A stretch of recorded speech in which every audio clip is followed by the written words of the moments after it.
Okay, let me just read to you what some actual truckers are saying. Hey, Big Bear, just a word from the trucking world. My husband is a dock worker for a trucking company and beep that ships across the country and to Canada. They have locations all over. They ship a ton of different things, yada, yada. Okay. I keep asking if the company has ever made a statement to the drivers not to participate. Nothing. They ship 2 to 3 trucks back and forth to Canada a week just from the location, and they haven't stopped since the Honk Fest started. So it'll be interesting to see what happens when they allegedly stop the bridge. Keep crushing. All right.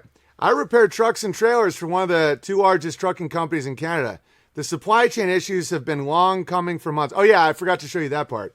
Oh, yeah, tons of people are like, yeah, I work for a trucking company. Not only are they not participating, no one's even talking about it. So many truckers are like, shut the fuck up. They even tell that to me sometimes. They're like, dude, no one cares about this. I'm like, bro, I'm breaking a spell. Just drive your fucking truck. All right? Because like this is important. It's important that people understand what they're participating in. Yep. All right. So what was I just going to show you guys? Oh, yeah. And remember, here's all the trucker hats. Sounds gay. I'm in. I mean, the trucker hat, that just made me laugh. I just want to show you guys that. Okay, so this is when they started. They've been grooming the narrative for a while now. Truckers blocking the Canada-U.S. border could seriously impact supply chain. The way Twilight language works and authoritative speech is, it's like saying, should you take your COVID vaccine with your flu shot or not? News at 11. The implication is you should take both, but it's assumed that taking both is a good idea. And then they make the debate this big. Should you take them at the same time? They do the same thing with every single thing. The word could, your subconscious doesn't pick up. Truckers blocking the Canada-U.S. border seriously impact supply chain. Okay, I promise you it's not real truckers. And then I've showed you that from the beginning, it has been a corrupted funding system that the main advocates for it on the internet don't even know. Like, much love to Curtis. He had no idea who these people were. $10 million is a lot of money to do a PSYOP. And they have outside funding too. That's just to humiliate people and make extra money for their gimps. Literally. Give, Send, Go is already, and the government froze it. Well, the government, it's already been stated that they're sending the money to the organizers. It's like a joke. Okay, so now what do we have here?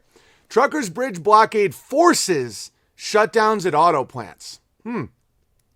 The truck blockade at the U.S. border by Canadians protesting the country's COVID-19 restrictions is tightening the screws on the auto industry. So that's what's tightening the screws? But bear in mind, I know it sounds like I'm being hard on the Canadians right now. They're not actually destroying anything.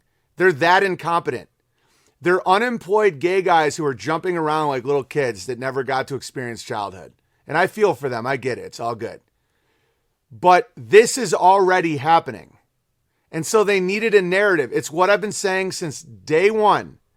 They need a narrative to hide these problems. And so when a Silverado costs 150 grand and all these guys are out of work, they have someone to blame that isn't them.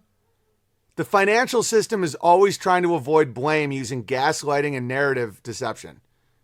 Okay. Canadian protesting the country's COVID-19 restrictions is tightening the screws on the auto industry. Ford, Toyota, and General Motors to shut down plants or otherwise curtail productions. What else we got here? According to the Los Angeles Times, and bear in mind, most people in Canada don't even agree with the protest. They had no problem taking the vaccines. They thought they were saving lives. And so they see them as like horrible. Just understand that. Truck blockade over Canada's COVID rules disrupts auto industry on both sides of the border. So now Los Angeles is how far from Ottawa? 4,000 miles. 4,000 miles away. Newspapers are now blaming you for their economic problems. Okay? Now, And that's okay. I don't mind being blamed for stuff, but are you blamed for something that was a trick to begin with? The supply chain issues have been going on for months. Some of the most common fuel filters and oil filters I order regularly are unavailable, or when they finally receive a shipment in, they're bought up immediately. The company I work for also used to order trucks to fit their specific needs, but have had to buy up whatever trucks are on the lots. They have never done this in the 7 years I've been maintaining their fleet. The dock freight is also 3.5 weeks behind, which I also have seen in my 7 years here. Yeah, it's economic war with China right now. That's the whole thing. And so they want to run cover with a bunch of idiots with BJ Dichter. I will add that this company is continuing to hire unvaxxed drivers too for city work. They just can't go pick up pot or alcohol. You got to be jabbed for just those two things. All right. And then another trucker sent me like a form that's like, this happened back in October. They tried to vaccinate the household goods movers, then realized they were going to lose 20% of their fleet the next week. They came back and with a carve out. I've been a trucker for 20 years and I'm not going to hang out anywhere to ask someone permission not to have a shot.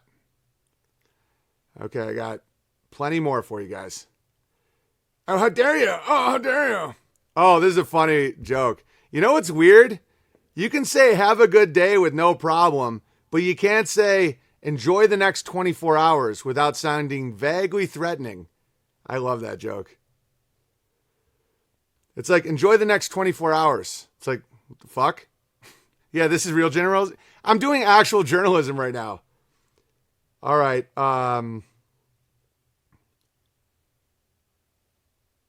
Yeah, my buddy said, the companies they work for make an offer. You want the job, here's our policy.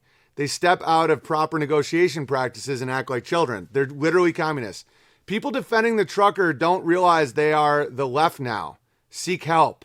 If you are not Canadian, you shouldn't talk. If you aren't a woman, you can't talk about abortion. Yeah, it's a joke. And I'm going to tell you about it. And I'm going to tell you about it. I don't care. Like, I don't care how mad you are at it. Gearhead Bear, no one here at our trucking company of 40 or more drivers is talking about it. We don't care. Management is not putting any pressure for drivers to get jabs. They could use more drivers right now, not fewer. Yeah, there's a shortage of drivers. I run a trucking company and have 5 refrigerated trucks with 5 drivers. All my trucks are going to keep running and we're not taking part in the protest for a few reasons. Food needs to be transported. It would cost between $30,000 and $40,000 to sit for 1 week. Lastly, and most importantly, because none of us are gay. All right, so that's actually what's happening. And so when, where is it? Sounds gay.